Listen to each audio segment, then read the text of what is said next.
Lucas Barber with Strengthen Yourself, here for another exercise review. Today, basics with calisthenics, a sit-up. We've all heard good and bad about sit-up, haven't we? That it hurts you, that it helps you. It really depends, actually. I mean, I've had experiences where it hurts. It's because I'm doing them so fast, or I'm not allowing myself to rest, or it feels like it's doing what it's supposed to. Now, over time there have been different variations, different ways to work it, but we're going to start with the basic. We all remember this. When we're little. Hands behind the head, up, and down. So, from there, where does it evolve to? Hands out here.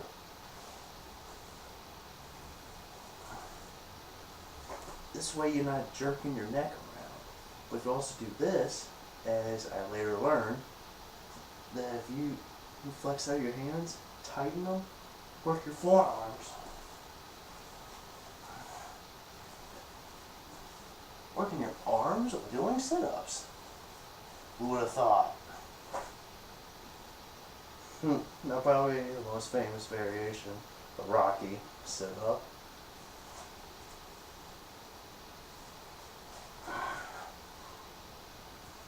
Or the Rocky version where you're struggling to get up.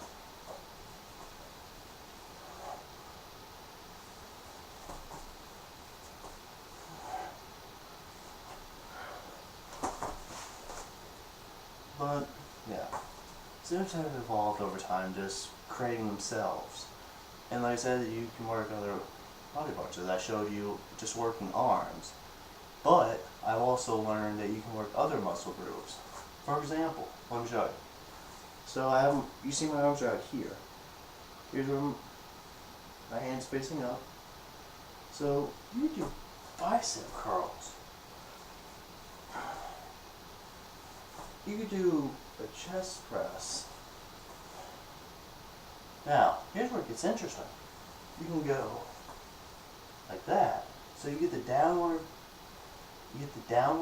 force, you know, when you press down. But you get that variation going up. Or you can do this. Just keep your hands going up. So go like this.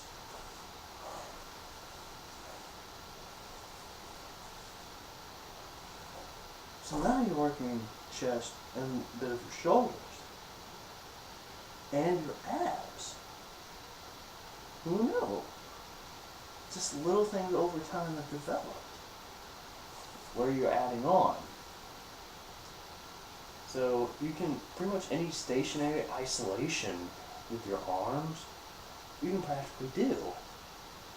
So even right now, pretend like I'm about to do where you pull back to work your back.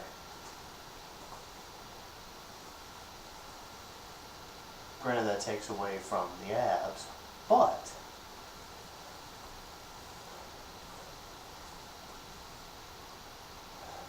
you still feel it. I think I'm explaining enough variations for right now. This is one of those classic exercises where people just think, alright, just this one thing. But there's so many variations you can do. I just showed you plenty of how you can just let your mind flow and you can actually do things. One other version I want to show you. This has been catching my attention as something you can add, but it's not meant to do a lot of. We all know with sit-ups, you have your legs up. But in this version, your legs are down. You come up to a 90 degree, come back down.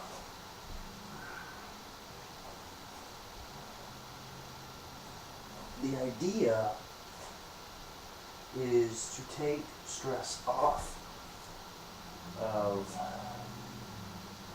oh goodness, I'm not doing body parts right now, naming one, but right here is to relieve pressure, essentially. What it's meant for. Your hip flexors. It's, but you feel it weird in your back if you do it wrong. Oh, remember also, you can do these slow. I'll show a variation of the classics. Well, you know what I mean. So going slow, going up, slow going down. That's, you'll feel in your back. So as you come up, tighten your core, tighten as much as you can. Slowly and control. There you go. That'll change the game up quick. The same with this one. The reason I'm going slow is I'm tightening my abs to simulate there's weight. Adding to it. Making it harder.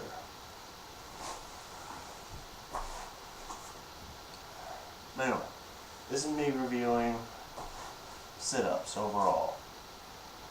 I like them. I think they help. The question of if they're hurting you is if you're feeling in your hip flexors